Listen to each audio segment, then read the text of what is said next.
proceed, economic development correction to order. And I'll ask Maria to take the roll call. Okay. Sherry Boyer is present. She just had to step away for a quick moment. James Ellis, Here? Stephen Irvin, Here. Madeline Fleury, Here. Archie McKee is absent. Daniel Mills, Here. Nate Manette. Here. Also present, Jeremy Evans, Maria Bourgeois, and Paul Ellis. Very good. Thank you. Accepting the agenda. Anything to be added to, deleted, or to be indicated, please signify by raising the question. Anything to be added to the agenda or deleted from the agenda? Since you have the agenda in front of you, we'll assume that we are going to run the agenda as printed. Public comment? No public comment? Approve of the previous minutes of May 17 and May 25. Be aware that one of these is our regular meeting, that's May 17, and the other one was a special meeting that we called for that date.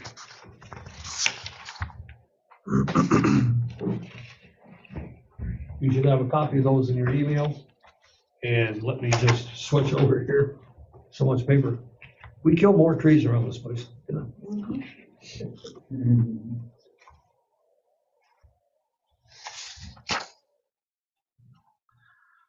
The the special meeting was to discuss personnel issues, which we did. And the regular meeting was the 17th, and the special meeting was the 25th.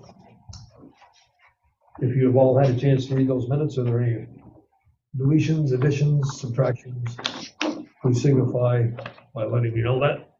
If not, I'll ask for a motion to approve the minutes of May 17 and May 25. May 25. Let's do them separately because it's two separate issues. So let's do first the regular meeting of May 17. Motion to approve the minutes of that meeting, May 17th. Please signify by raising your hand, letting me know who wants to move it. Moved by Steve Herman, second. I'll second. Second by Madeline. Discussion. There being none, we'll assume the question's been moved. All those in favor of accepting the meeting minutes of May 17, please signify by saying aye. Aye. Opposed, nay. Now the minutes of the special meeting, May 25. Motion to accept I'll by make the motion. Madeline, second I'll second. by Dan. Please indicate if there's anything that you wish to add or delete from those minutes of May 25. Hearing none, we'll assume the motion's been moved. All those in favor of approving the minutes of May 25, please signify by saying aye. Aye. Opposed, nay. The ayes have it. Committee reports. Just a question, Jeremy. Since we had an executive session, and since there was subsequent actions afterwards, how do we do this? Is that part of a committee report following, or should that be part of your CEO report? From our special meeting? Yes. Well, I think since it was a resolution and we've got minutes, I don't think we need to. I just want to double check that because I've never dealt with special You meetings. don't have anything to. Okay. No. Committee reports. Same as we did last time. If you have something to report, please signify by saying, letting me know that. Governance Committee, Nothing to report. Audit and Finance, Archie is absent. Agriculture, Sherry. Nothing to report. Thank you. Economic Development, Steve. Nothing further. Okay. Loan Committee Nothing to report. and Downtown Revitalization and Entrepreneurship.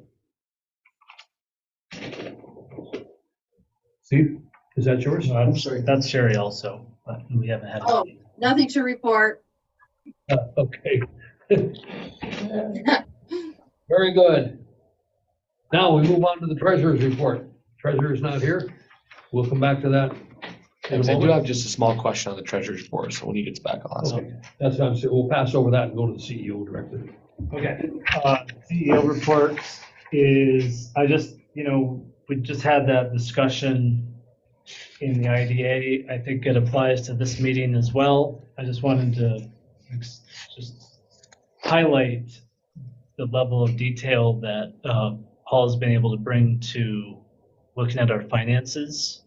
And there's certainly the ability to, keep the train moving in a direction when you have the skills and experience that Maria and myself have, but having someone like Paul on board to really make sure everything is finely tuned and cleaned up from the past, and being able to quickly respond and take advantage of higher interest rates and doing the Treasury Direct, none of that would be possible without having his expertise and energy around. So just, I guess since he stepped out, don't tell him I said that. I don't want it to go to his head.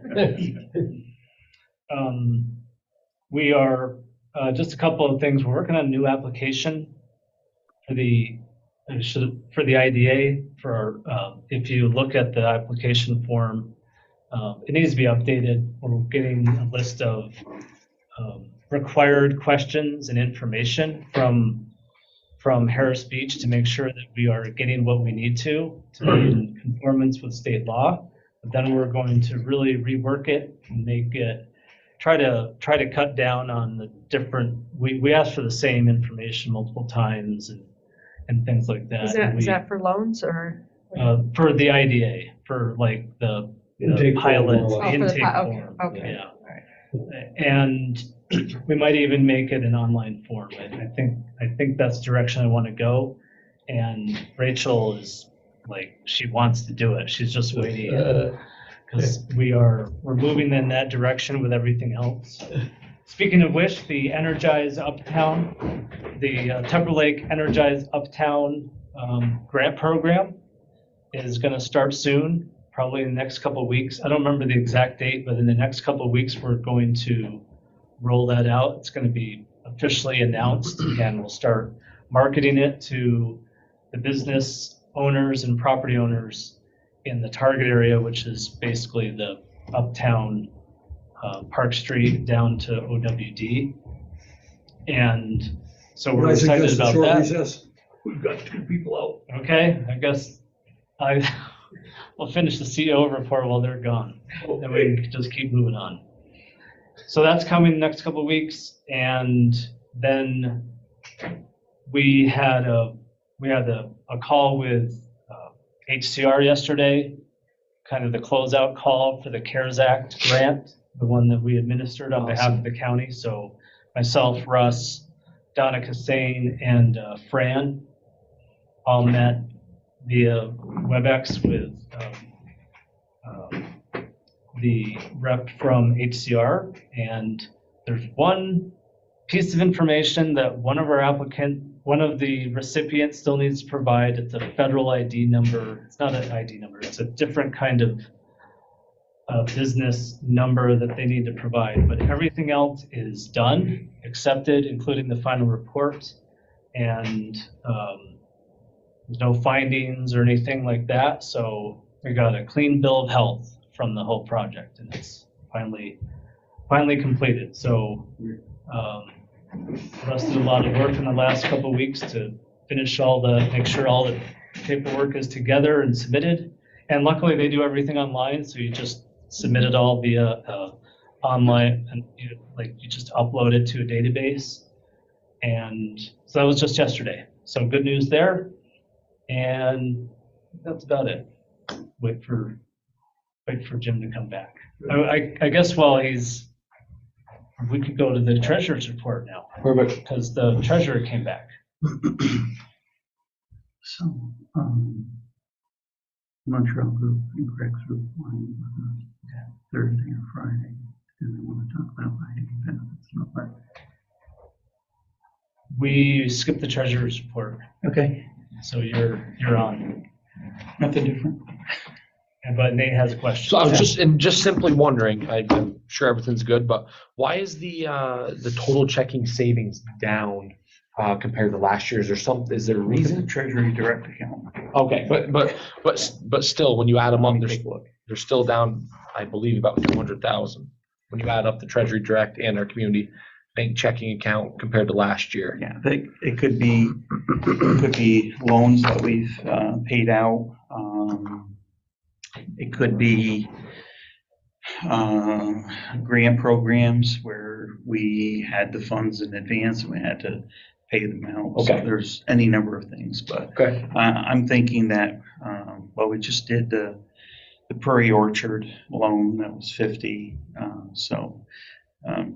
When you're doing the loans and stuff, it doesn't take, and the grants, it doesn't take long. Okay. We had one where we paid out,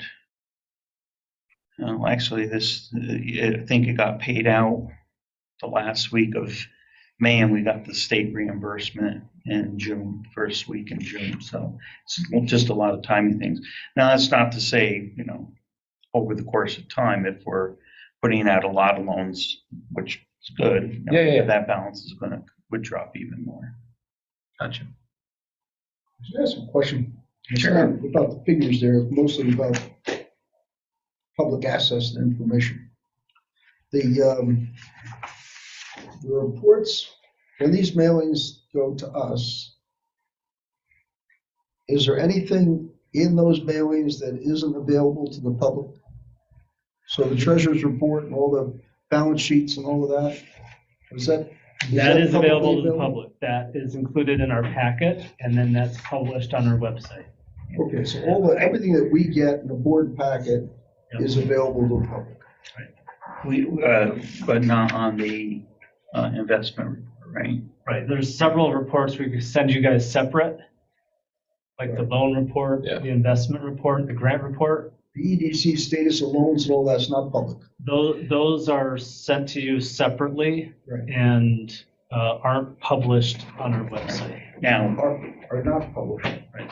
Are not published on the website. it's I'm available. curious what isn't available, because if all of us are appointed by members of the legislature, and if asked for a briefing on anything that has to do with the EDC or the IDA, my response to my legislator has been that, I'll go through the agenda with you and I'll talk about things that have been done in public, anything that's done in executive session or anything that's sent to the board on a confidential basis, I will not discuss with you. I've said that. That's the right answer. Okay. So Now, I'm just just curious generally, just so you know, I generally don't, and I didn't check it off. Generally, I do not try to show, like on this particular report, it shows the loans holder, or who we have loans with. Generally, I collapse that, so it's not immediately So the available. umbrella is there, loans outstanding, but not identified by Right, specific. it would do it in aggregate, but on this particular one, I forgot to collapse that down, so this one was produced that way. And None of the information that we provide on the grant report, the loan potential.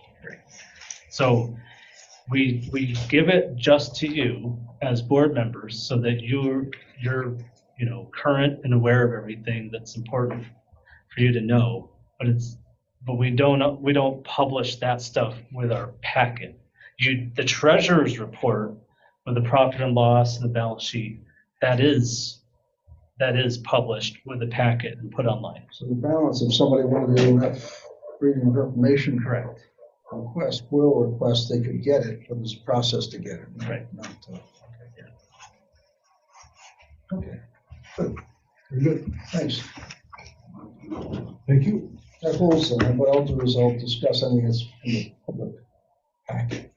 So where are we, Jeremy? We have finished the treasurer's report and CEO report. Very good. We need a motion for the treasurer's report, please. Okay, Maria, thank you. Madeline, did you have any questions first on the treasurer's report? No, Okay. it's fine. The motion is in order to accept the treasurer's report. Can I have a motion, please? Motion by Steve, second. I'll second it. Second by Nate. Any questions? There being none, we'll assume the motion's been moved. All in favor of accepting the treasurer's report, please signify by saying aye. Aye. Opposed, nay? New business. I'm not aware of any new business at this point. Executive session, I see no reason for it. And public comment. There being any public comment? There being none, we'll move to adjournment. Set the date of the next meeting to be July 12th, 2023, assuming it will be here at Paul Smith's, unless you're told otherwise when you receive your agenda. All in favor of adjourning, please signify by saying aye. Aye.